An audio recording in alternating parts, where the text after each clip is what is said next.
whenever that should take place.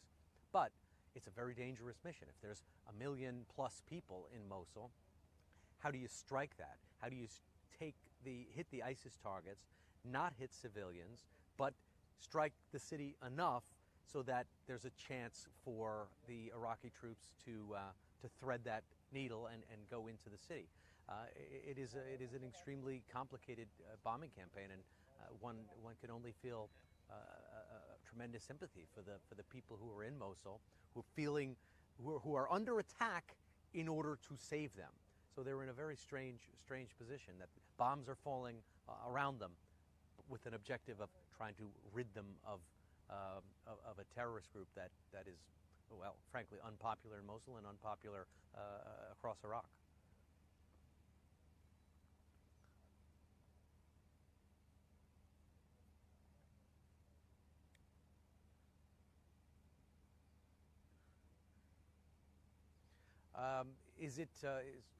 The question was, does domestic politics enter into any of this?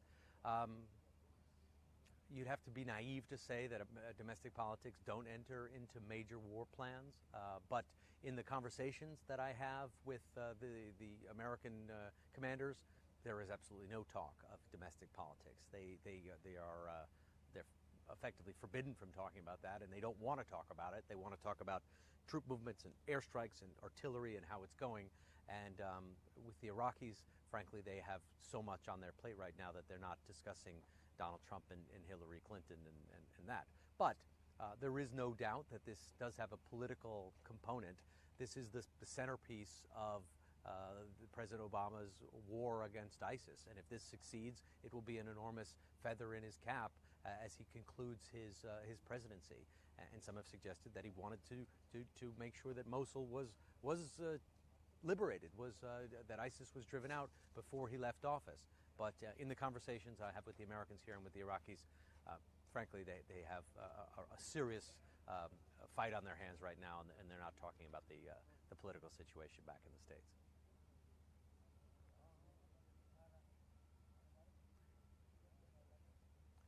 Well, thank you very much.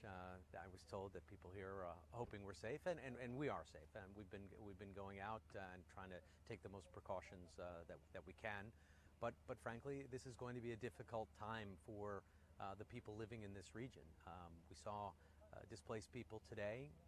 We saw thousands of people leaving, marching through the desert, leaving their homes, trying to escape the fighting. There's a fear that there could be hundreds of thousands, if not more than 1 million people displaced in the coming days. So we're fine, but it's not clear of what the people of this region are going to be facing in the coming days and weeks.